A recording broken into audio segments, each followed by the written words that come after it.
So welcome to learning gateway CSE दोस्तों। लक्ष्मीकांत की MCQ series में आपका स्वागत है। आज हम चैप्टर करेंगे प्रेसिडेंट वाला।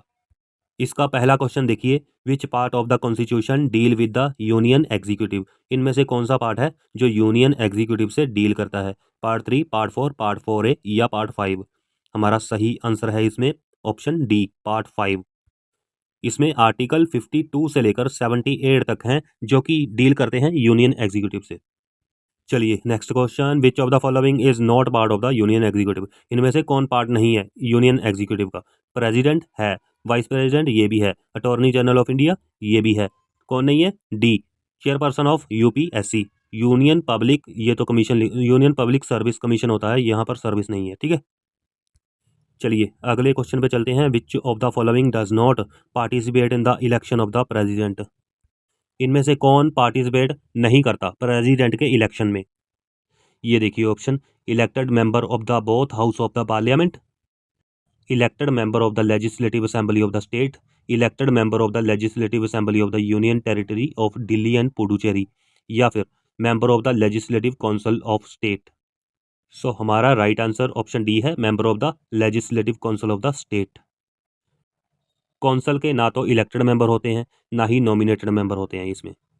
चलिए आगे आइए, all doubt and dispute in the connection with the election of the president are decided by. अगर कोई डिस्प्यूट हो जाए या डाउट हो, ठीक है, तो ये बात कौन डिसाइड करेगा? Chief election commission, supreme court, chief justice of India, या फिर speaker of Lok Sabha?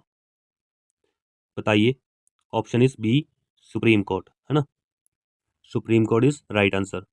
Next question पे आइए, which of the following is not a requisite qualification for the election as president. इनमें से कौन सी क्वालिफिकेशन नहीं है प्रेसिडेंट के इलेक्शन के लिए? ए में लिखा है he should be citizen of India, ये तो होना चाहिए। ठीक है, आगे he should be completed 35 of the age, ये भी है। He should be qualified for the election as the member of the Rajya Sabha. तो इसमें हमारा ऑप्शन सी सही रहेगा क्योंकि राज्यसभा की जगह यहाँ पर लोकसभा आएगा। ठीक है, ऑप्शन डी में क्या लिखा है? He should not hold any office of profit, ये सही है।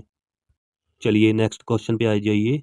फॉर प्रेसिडेंट इम्पीचमेंट, अगर प्रेसिडेंट की इम्पीचमेंट करनी हो, which type of the majority is required in the parliament?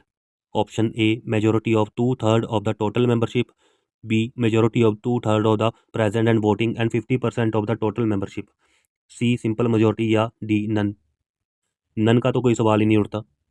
इसमें हमारा ऑप्शन ए करेक्ट है, majority of 2/3 of the total membership.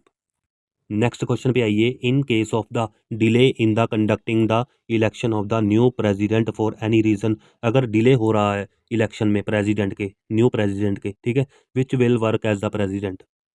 तो कौन प्रेसिडेंट के तौर पर काम करेगा? Option A, chief justice of India, option B, vice president, option C, outgoing president continue to hold office, यानी जो प्रेसिडेंट है वो ही, उनका ही पीरियड एक्सटेंड हो जाएगा, या ऑप्शन डी, प्राइम मिनिस्टर। तो हमारा option C is correct answer, on going president continue to hold office. तब तक वो ऑफिस में ही रहेंगे जब तक नया प्रेसिडेंट इलेक्ट नहीं हो जाता। चलिए आगे आइए, which one of the following vetoes is not vested by the Indian president.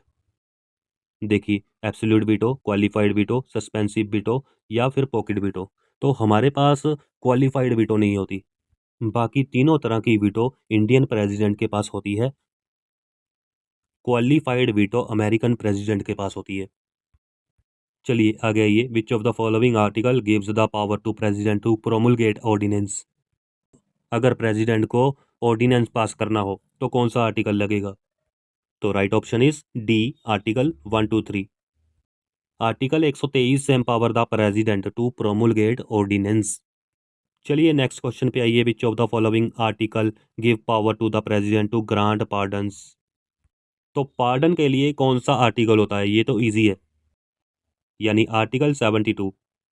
तो ये थे दोस्तों टॉप 10 प्रेसिडेंट के क्वेश्चन। नेक्स्ट वीडियो में मिलते हैं, आगे और क्वेश्चन करेंगे प्रेसिडेंट से रिलेटेड। थैंक्स।